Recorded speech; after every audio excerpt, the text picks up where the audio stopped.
Recently, merong isang viral video na kumakalat sa social media at dun sa viral video na yon ay nagpapakita ng very tense at hindi inaasahan na confrontation sa isang film event. So siguro alam nyo na yung film event na yon, yun yung regarding kay Quezon, yung movie na tungkol kay Manuel L. Quezon. Doon sa question and answer portion, doon sa Rockwell Power Plant Cinema, nagkaroon ng clash. Yung apo,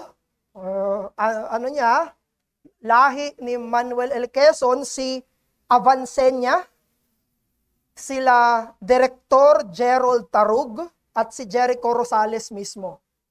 Nagkaroon sila ng conflict. Kinumpronta nitong apo ni Quezon yung mga filmmakers, no? At maging yung mga staff, sinubukang pigilan itong nagtatanong at nang kukumpronta. Sinubukan nilang pigilan yung umiinit na diskusyon, pero hindi nila ito napigilan.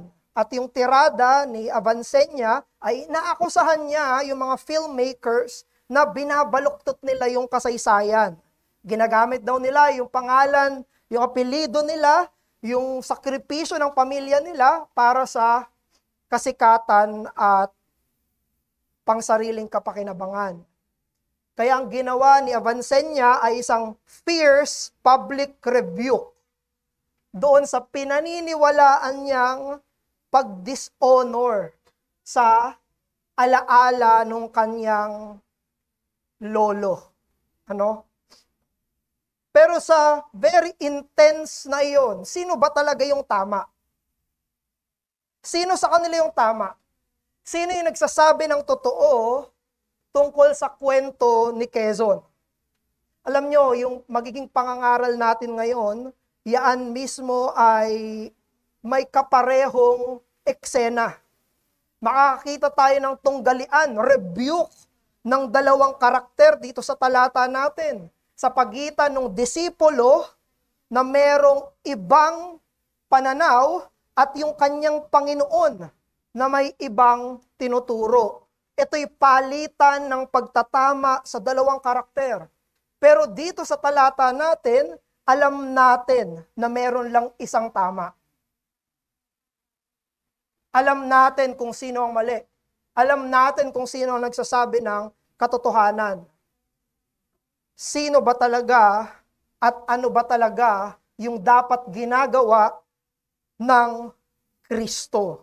Kaya tumayo po tayo, babasahin natin ang text natin, Mark chapter 8, verses 31 hanggang 33.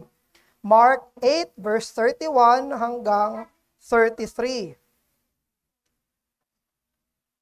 This is the word of the Lord. Verse 31.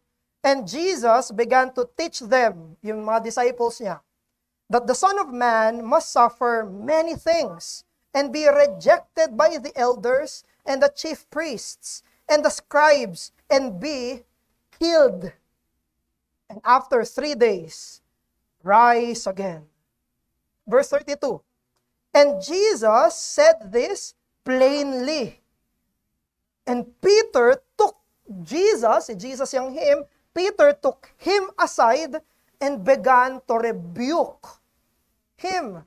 Si Jesus yung nirebuke ni Peter. 33, final verse. But turning and seeing his disciples, yung he ay si Jesus, he rebuked Peter and said, "Get behind me, Satan. For you are not setting your mind on the things of God, but on the things of man." Ito po ang salita ng Panginoon. Makaupo na po tayo. So, di ba nag-sermon series tayo sa Mark? So, binalikan ko yung sermon series natin pala ay 2023 to 2024. So, halos isang taon din nating binaybay yung Book of Mark. At isa to sa mga alam nating nangyari doon sa Book of Mark. Pero overview lang. Anong nangyari sa Book of Mark? chapter 1 hanggang chapter 8, pinapakilala ni Mark kung sino si Jesus. Sino si Jesus. Chapter 9 hanggang chapter 16, pinapakita ni Marcos kung anong klaseng Mesiyas siya. Ano yung itsura ng pagiging alagad ni Jesus. At nandito tayo sa pagitan ng dalawang chapters na yon. Nasa transition na mula sa pagpapakilala kay Jesus papunta sa mga inaasahan sa alagad niya. Sa mga alagad niya. So nandito tayo sa chapter 8, makikita nyo yan sa verse 29, nakita. Earlier hanggang verse 29, nakita ng mga disciples kung ano yung otoridad ni Jesus. May otoridad siya sa demonyo, pati demonyo sumusunod sa kanya. May otoridad siya sa sakit, nagpapagaling siya. May otoridad siya sa kalikasan, maging yung hangin at tubig sumusunod sa salita niya. At meron din siyang otoridad sa kamatayan, maging yung patay ay kaya niyang buhayin. Kaya naman, humantong, sa lahat ng pangyayaring yun, humantong sa confession ni Apostle Peter. Sa chapter 8, verse 29, around that verse, dito na nag-confess si Apostle Peter. Masabi ni Jesus, sino yung sinasabi ng mga tao kung sino ako? At sabi ni Peter, you are the Christ. Ikaw ang anak ng Diyos, ikaw yung Kristo, ikaw yung pinropesiya na darating para maging tagapagligtas. Kinonfess ni Peter. Kaya lang, alalahanin natin na yung confession ni Peter na yon na siya yung Christ ay meron pa ring misconception. Nung sinabi niyang Christ, ang iniisip pa rin dito ni Pedro ay isang Davidic king. Isang political na hari. Kaya kailangan siyang itama ni Jesus, kailangan magturo si Jesus na siya ay isang uri ng Mesiyas na magdurusa. Isang uri ng Mesiyas na ipapako sa krus. Dahil yung iniisip ni Pedro na uri ng Mesiyas ay isang Mesiyas na walang krus. Isang Mesiyas na walang pagdurusa. Puro tagumpay, walang pagdurusa. Ganon yung tingin ni Pedro sa Mesiyas, katulad ng mga kababayan nila. Kahit sabi ni Jesus dito sa text natin, pinredict niya kung ano yung mangyayari sa kanya.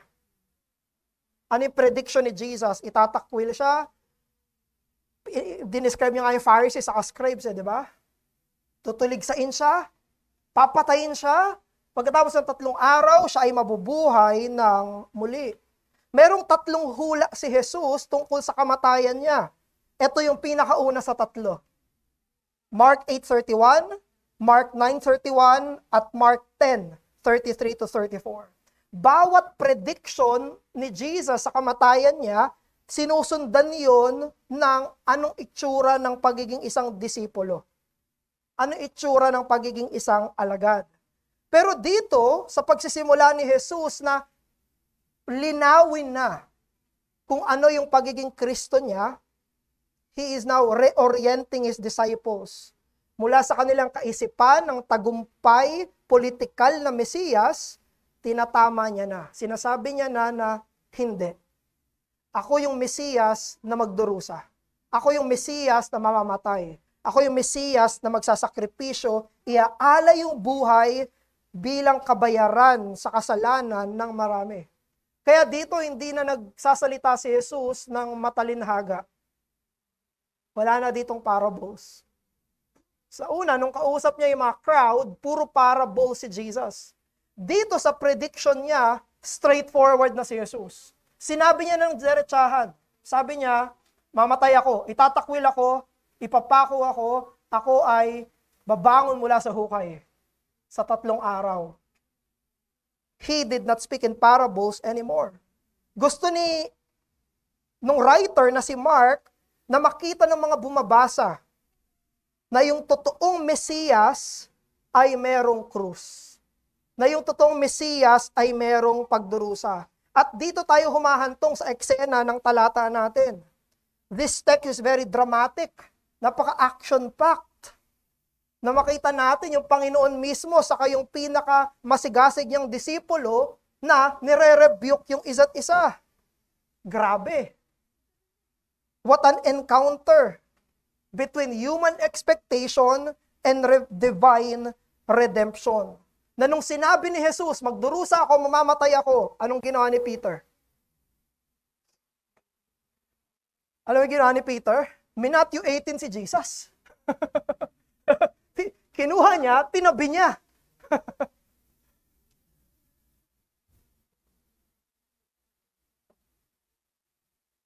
Kinuha ni Pedro ang Panginoon at nagsimula si Pedro na itama si Jesus. Tinama niya si Jesus. Hindi naintindihan ni Pedro yung sinasabi ng Panginoon. Sabi ni Jesus sa 8:31, sa 8:33, na ang iniisip ni Pedro sa mga panahong yun ay mga makamundong pag-iisip. Ang iniisip ni Pedro, tama lang to, itama ko si Jesus. Mali yan, Panginoon. Bakit ka magdurusa? Bakit ka mamamatay? Pinapakita sa atin na yung turo ni Jesus at yung isipan ni Pedro ay magkasalungat. They're total opposite to each other. It was revealed in chapter 8, verse 33. Si Jesus yung nag-iisip ng mga bagay patungkol sa Diyos. Si Pedro yung nag-iisip ng mga bagay patungkol sa tao.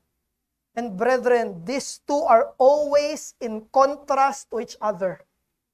Palagi itong magkasalungat. Palagi itong magkatunggali. Palagi itong magka-conflict. Ang isipan tungkol sa Diyos at isipan tungkol sa tao.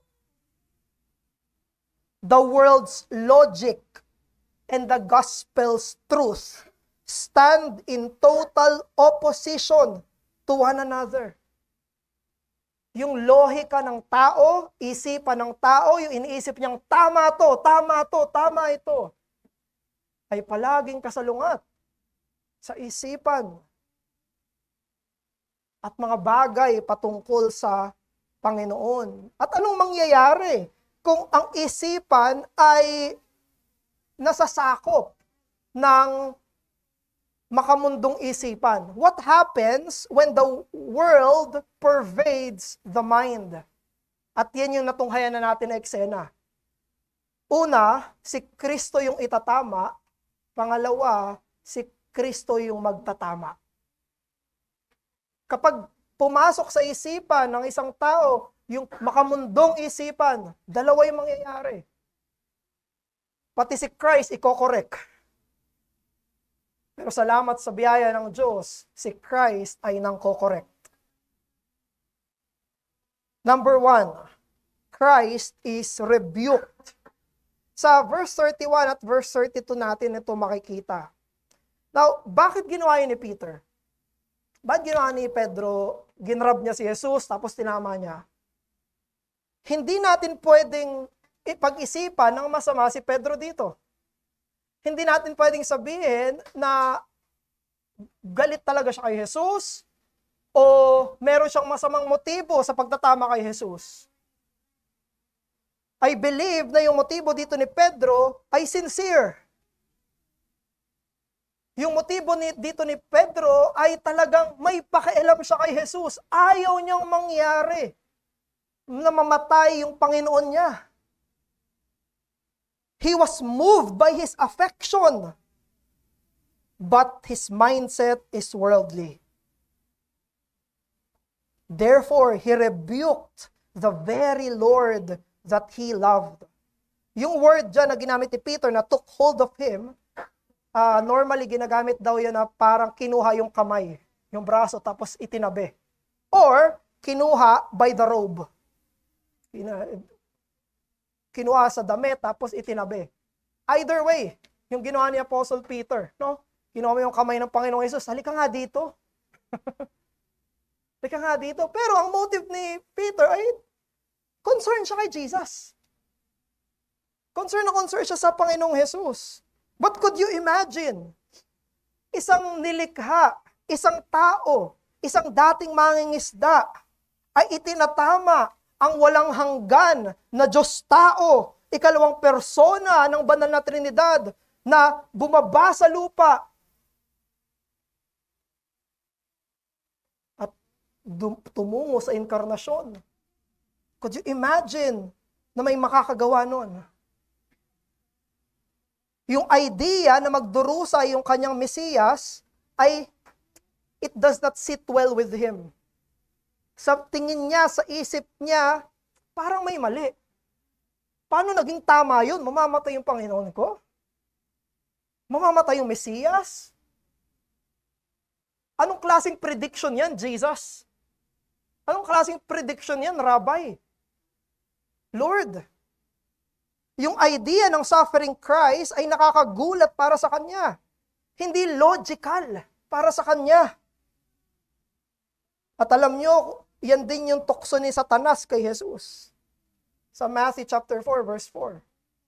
Ang plano ni Satanas noong una ay pigilan siya na mamatay sa krus. At ngayon, si Pedro yung pumipigil kay Jesus na mamatay siya sa krus. Kaya't sinabi ni Jesus sa kanya, umalis ka sa harapan ko, Satanas. Dahil yon ang mismong plano ni Satanas. They have the same goal, a crown without a cross. At ang evaluation ni Jesus kay Peter, Peter was setting his mind on the things of man. Nag-iisip ka na parang makamundo. Nag-iisip ka na parang hindi ko disipulo. Nag-iisip ka na katulad ng mga hindi naniniwala sa akin. Yan ang diagnosis ni Jesus kay Peter. Now, gusto kong bumalik tayo sa Old Testament. Meron kasing isang instance sa Old Testament na parang katulad nito. Naalala nyo na very idolatrous na yung Israel sa paghahari ni King Ahab. Tapos may propeta yung Diyos, si Elijah, na pinadala niya para itama si Haring Ahab. By the way, si Haring Ahab ay asawa niya si Jezebel. Nag-introduce ng idolatry sa Israel. Tapos nung pumunta na si Elijah doon sa harap ni King Ahab, ito yung sabi ni King Ahab. 1 Kings 18:17-18. Sabi ni Ahab, when Ahab saw Elijah, Ahab said to him, "Is it you, O troubler of Israel?" Sabi nung idolater, sabi nung hari na dinadala yung buong bayan sa pagsamba sa Diyos-Diyosan, ang sabi niya sa propeta ng Diyos, ikaw ba yan? Nang gugulo dito? Ang tingin nung idolater, panggulo yung plano ng Diyos. Panggulo yung paraan ng Diyos. Panggulo yung kalooban ng Diyos. At anong sabi ni Elijah? Sabi niya, I have not troubled Israel, but you have, and your father's house, because you have abandoned the commandments of the Lord. End quote. Yun yung tama. Ang panggulo sa Israel ay hindi si Elijah. Ang panggulo sa Israel ay si Ahab. At ang pagdadala niya sa buong bayan nila palayo sa tunay na Diyos. Pero kung papansinin niyo ito, may pinagkaiba ito doon sa Mark 8:31-33. Kasi dito sa 1 Kings, unbeliever si Ahab. Okay, pag binasa mo throughout, alam mo na hindi believer si Ahab. Pero si Peter ay isang believer. Si Pedro ay isang mananampalataya. Si Pedro ay isa sa 12 apostol. Pero ito pa rin ay kinabagsakan niya. When worldly thinking dominates the mind, even sincere believers can fiercely resist the purposes of God. Kapag ang makamundong isipan ang sumakop sa pag-iisip ng isang maging sinserong mananampalataya. Matatagpuan niya yung sarili niya na nilalabanan niya yung Diyos. At yan yung nangyari kay Pedro. Sincere siya, pero nilabanan niya si Kristo. You see, good will is not enough. It must be God's will. Hindi sapat na merong mabuting hangarin lamang. Ito dapat ay kalooban ng Diyos. Maging ang mabuting hangarin ay pwedeng maging kay Satanas. Maging ang mabuting hangarin ay pwedeng kay Satanas. Brethren, it is not enough to be humanitarians. We must be Christians. Hindi lang makatao, kung hindi makakristo. Hindi lang makatao, kung hindi makaebanghelyo. Because that's what we see in the Apostle Peter. Yan yung kitang-kita natin nangyari kay Pedro. Yung reasoning niya dito ay understandable. Parang siya ay, alam natin, napaka-loyal niya, napaka-protective niya, napaka-concern niya kay Christ. Pero yung sincerity niya, kung walang katotohanan, yun ay nakamamatay. At ito'y babala sa atin. Yung mga iniisip natin na tama ay pwedeng magdala sa spiritual na pagkapahamak. Proverbs 14 verse 12, there is a way that seems right to a man.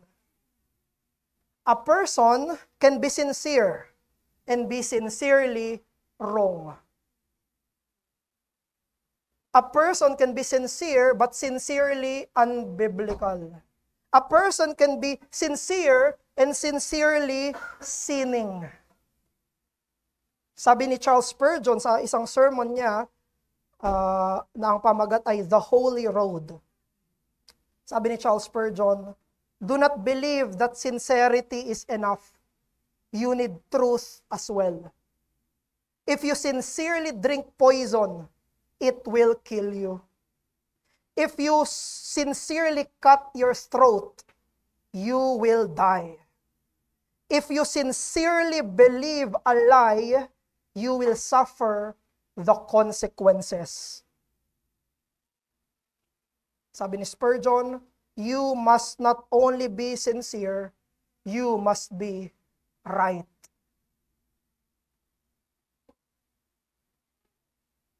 Yung nakita natin kay Pedro. Napaka-sincere ni Peter. Mahal na mahal niya si Jesus. Ginagawa niya lang yung tingin niyang tama. Pero hindi siya tama. Nagkakamali siya. At yung pagkakamali niya ay yung pagkakamali pa na paglaban sa kalooban ng Panginoon. Now, bakit importante ito? Bakit kailangan na God's will, hindi lang good will? Bakit kailangan na Christian, hindi lang humanitarian? Brethren, walang kaligtasan sa pinakamabuting kalooban ng tao.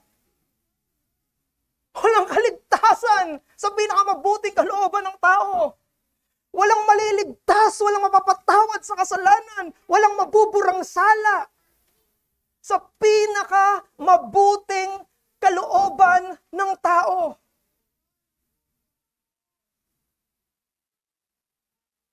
There is no salvation in humanitarianism. The best thoughts of man are not the gospel. Kahit ang pinakamabuting hangarin ng tao ay hindi makapagliligtas, they cannot bring us to God. At yan yung inisip ni Pedro, yung pinakamainam niyang concern, pinakamainam niyang sincerity. Alam niyo kung totoong pinigilan niya si Jesus, anong mangyayari? Walang kaligtasan. Kung sinunod ni Jesus yun, ayaw nga no. Nagpa-correct si Jesus kay Peter, ano mangyari? Walang gospel. Walang gospel.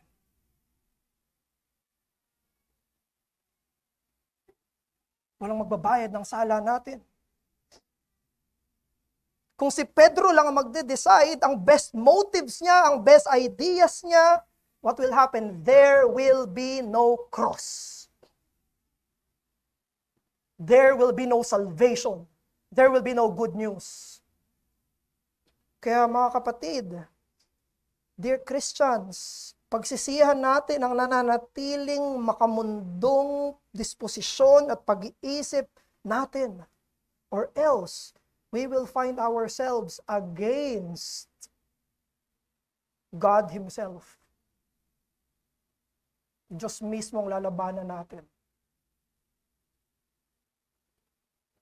Kapag in-entertain ng isang mananampalataya ang makamundong isipan, darating yung oras na makikita niya yung sarili niya na pati Diyos nilalabanan niya na.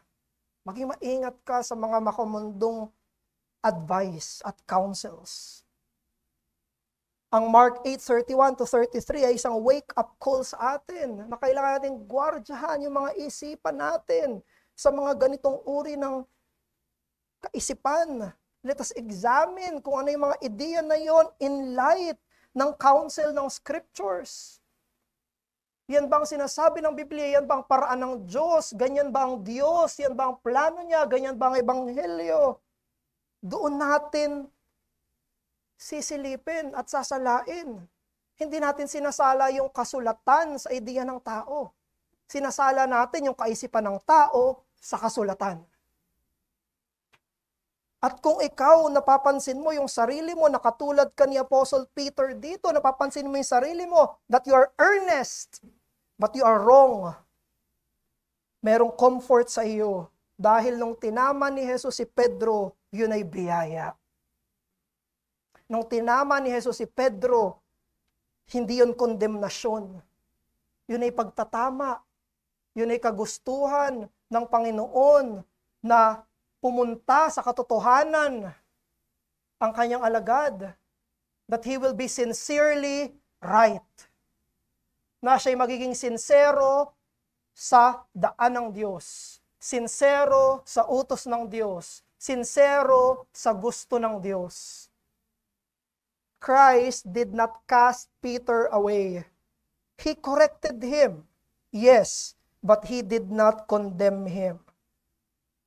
Kaya katulad ni Pedro, kailangan nating i-confess yung ating mga ganitong isipan, ng ating worldly reasonings, ang ating moments ng spiritual pride, dahil maging yung matalas na salita ni Jesus ay biyaya para kay Pedro. Sabi nga sa Romans chapter 12 verse 2, di ba? Anong sabi doon? Do not be conformed to this world. Do not be conformed to this world, but be transformed by the renewal of your mind, that by testing you may discern what the will of God is. Romans 12 verse 2. Saktong-sakto. Doon kay Pedro. Kailangan niyang baguhin yung pag-iisip niya. Magbago yung pag-iisip niya. Ang malaman niya kung ano yung nakapagbigay puri sa Diyos. Hindi yung makamundong isipan. Pangalawa, ano mangyayari kapag makamundo ang pumasok sa isipan? Not only is Christ rebuked, but Christ does rebuke. Pagkatapos ni Pedro na sitahin si Jesus, anong unang ginawa ni Jesus? Lumingon siya. Tinignan ni Jesus yung mga nakakita. Tingnan niyo sabi dun sa verse 33. Diba? Nirebuke ni Peter si Jesus. Sa verse 33, but turning and seeing his disciples. Nakita niya nung sinita siya ni Peter, pagtingin niya, nakatingin yung ibang disciples. Perhaps narinig ng ibang disciples. Kita nila, uy, nirebuke ni Peter si Lord, oh. Ang unang-unang tugon ni Jesus, baka maisip nilang tama to.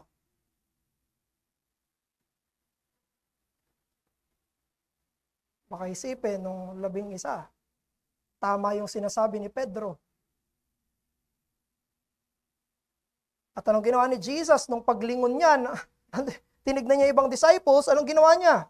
He rebuked Peter publicly. Sinata niya si Pedro ng publiko. Kinumpronta niya si Pedro immediately, publicly, against dun sa idea na laban sa plano ng kanyang ama. At tinawag niya si Pedro na Satanas. Hindi ito personal na insulto, kung hindi isa tong pagkategorya na yung pag-iisip niya, ang makamundong pag-iisip ay pag-iisip na inuudyo ka ni Satanas. Kay Satanas na plano yon. Tapos nagbigay ng teaching principle si Jesus. Sabi niya, you are not setting your mind on the things of God, but on the things of man. Si Jesus yung very preoccupied sa kalooban ng Ama. Wala siyang ibang iniisip kundi kalooban ng Ama. Wala siyang ibang ginagawa kundi yung utos ng Ama. Wala siyang ibang kinoconsider primarily kung hindi yung Ama niya. None other but the Lord Jesus. Ang nasa pinakaunahan ng isipan ng Panginoong Jesucristo. Ang Ama ko. Ang Diyos Ama. Kaya natin makikita si Jesus dito na mayroong puso na nagliliyab na hindi pinagbibigyan ang mga makamundong kaisipan. If a heart is aflame for the gospel, it cannot tolerate worldly carnality. Hindi niya papahintulutan na lumihis sa kalooban ng Ama niya. Kahit si Satanas pa yan, kahit yung pinakamalapit pa sa kanya na si Pedro. Hindi pwede. Una palagi ang Diyos. Tandaan niyo, pinaka-close kay Jesus, si James, Peter, saka John. Isa ito sa inner circle ni Jesus. Pero ginawa niya yon sa kanya. A gospel-shaped mind hates anything that threatens the gospel. Kapag ang isipan natin ay nakatuon kay Jesus, may magbabago. Imbis na ang Diyos ang lalabanan, tayo na ilalaban para sa Diyos. Kapag ang isipan ay nakatuon kay Kristo sa Ebanghelyo, imbis na lalabanan natin ang Diyos, tayo na ay lalaban para sa Diyos. Naalala nyo si Apostle Paul? Di ba? Anong ginawa ni Apostle Paul? Siya yung tagatuligsa ng faith. Against siya sa gospel. Ayaw na ayaw niya dyan sa turing niya bagong sekta nila Jesus. Ayaw na ayaw niya. Pero nangyari, kinatagpo siya ng biyaya at ngayon siya na yung nagtatanggol at nangangaral ng ebanghelyong dati niyang tinutuligsa. At ito si Apostle Peter mismo. Siya yung nag-rebuke kay Jesus, pero later on, naging isang walang takot na tagapagtanggol din siya ng ebanghelyo sa Book of Acts. Pinipigilan na siya ng mga Pharisees. Pinagbububugbog na sila, kinulong na sila, lahat na ginawa sa kanila. Pero nung sabi ni Peter, kasama ng ibang mga disciples, sabi nila sa Acts 4:20, "For we cannot but speak of what we have seen and heard." Hindi na sila mapigilan para sa Diyos. Puro patungkol na sa Diyos. Pinagtatanggol nila. No? Kapag yung mga disipulo ay punong-puno yung isipan at puso nila ng katotohanan ng Diyos, they cannot but speak for them. Pero bakit natin gagawin yun? Bakit tayo lalaban para sa ebanghelyo? Bakit natin ipagtatanggol yung ebanghelyo? One reason. Una tayong pinaglaban ni Jesus. Nung wala pa tayong pakialam kay Jesus, nung punong-puno pa ng kamunduhan yung isipan natin, siya yung unang ipinaglaban tayo. Yun yung ginawa niya. While we were yet sinners, Christ died for us. Against all odds, Isinakripisyo niya yung sarili niya. Hindi siya nagpatinag para sa kaligtasan natin. Lahat ay sinuong niya para tayo ay makalapit sa Kanya. Why would we fight for the gospel? Because Christ first fought for us and for our salvation mula sa Kanyang kapanganakan hanggang sa Kanyang kamatayan. Kaya kung tayo ay lalaban para sa Ebanghelyo, ang unang-una natin gawin ay ibigin muna natin yung Ebanghelyo.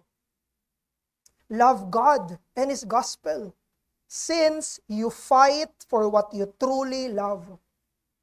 Katotohanan yan, prinsipyo yan. Ang pinagtatanggol mo yung mahal mo. Ang pinagtatanggol mo yung importante sa'yo. Ang pinagtatanggol mo ay kung ano yung pinapahalagahan mo. You fight for what you treasure. And kung matatagpuan natin yung sarili natin sa yapak ng Panginoong Hesus, ang unang-una dapat nating pahalagahan ay ang Diyos at ang Kanyang Ebanghelyo. Kailangan nating punuin yung puso natin ng Ebanghelyo. Punuin yung isipan natin ng katotohanan niya. Makita natin kung gaano kaganda at kaluwalhati yung ating Diyos. At makita natin at hingin natin na buksan niya yung mga mata natin sa kagandahan ng Kanyang mga paraan. Brethren, those things are not appreciated by this world. Hindi yung nakikita na maganda ng sanlibutan ito. Tayo mga mananampalataya ay hindi tinatawagan para maging palaaway. Yes. Hindi tayo tinatawagan para maging quarrelsome. Pero mga Kristiyano ay tinatawagan na maging tagapagtanggol ng pananampalataya.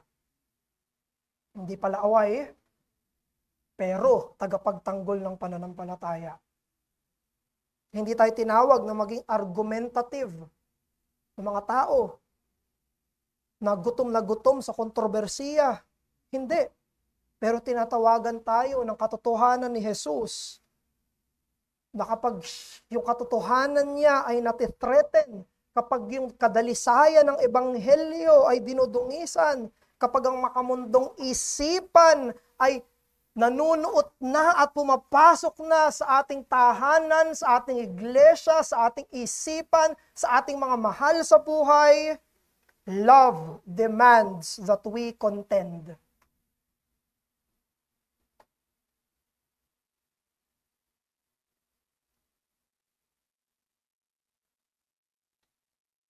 Hindi hinayaan ni Jesus yung ginawa ni Pedro. Kailangan niyang ipakita sa harapan ng iba niyang mga disipulo, mali ito, kamunduhan ito, makamundong pag-iisip ito, kay Satanas ito. Hindi ito sa Panginoon. Ang ipinagtanggol ni Jesus ay Ebanghelyo. Ang pinagtanggol ni Jesus ay ang kaligtasan ng mga makasalanan. We are all called towards apologetics. Sa pagtatanggol sa pananampalataya. At pinagtatanggol natin yung pananampalataya not for the sake of quarreling. Isipin nyo na lang na kunwari, merong isang gamot na nadiskubre, na imbento, nakadiskubre ng gamot sa cancer. Yung gamot na yon ay sure na makakagamot. Pero may ibang mga tao na gustong sirain yung gamot na yon. Gusto ng ibang mga tao na i-corrupt yung gamot na yon. Kung may pakialam ka sa buhay ng mga kapwa mo, ipagtatanggol mo yon. Ang Ebanghelyo ay hindi lang textbook na katotohanan. Ang Ebanghelyo ay kaligtasan. Ang Ebanghelyo ang nag-iisang daan papunta sa Diyos. Nag-iisang daan patungo sa buhay na walang hanggan. Hindi tinaman ni Jesus si Pedro dahil lang palaaway si Jesus. Tinaman niya si Pedro dahil kaligtasan yung nakataya. Pwedeng may maniwala. At paano yung walang hanggan nila? ang ipinagtatanggol ni Jesus ay ang nag-iisang gamot sa kasalanan at sa kamatayan. Kaya itong sinasabi natin na pagtatanggol sa pananampalataya ay hindi lang eksklusibo sa mga intelektual, sa mga nakikipagdebate, ito ay panawagan sa bawat mananampalataya. Isa lang, nag-iisang daan, kay Kristo lang, sa pananampalataya lamang. Kahit ito yung tanong ko sa iyo, ano yung pinaglalaban mo? Ano ba yung pinagtatanggol mo? Ano yung mga bagay na pinoprotektahan mo? At ang sagot sa mga tanong na yon ay kung ano yung pinaka-iniisip mong mahalaga. Kung ano ang mahalaga sa iyo, yun ay pagtatanggol mo at poprotektahan mo. That's why the call for us, love God and His gospel enough for you to fight for it. For you to fight for the gospel. Bilang pagtatapos, sana hindi tayo matagpuan na lumalaban sa Diyos kung hindi lumalaban para sa Diyos. Manalangin tayo. Aming Ama, maraming salamat po sa talatang nakita namin. Nakita namin, O Diyos, dito sa talata na napaka-sincere ni Apostle Peter. At O Diyos, nakikita namin yung sarili namin dito. Patawad, O Diyos, kung hindi namin sinasaliksik ang katotohanan mo. Patawad, Panginoon, kung mayroon kaming pinagtatanggol pero hindi ebanghelyo. Patawad, O Diyos, kung mayroon kaming pinagtatanggol pero ito'y mga makamundong isipan. O Diyos, dalhin mo kami sa isang klase ng buhay na pinapahalagahan namin ang mabuting balita mo at kaya naming makibaka para dito. Maraming salamat po, Diyos, at hinihiling namin ito. Walang iba kung hindi para sa Kanya na nagsakripisyo para sa amin, ang Panginoong Jesus. Amen.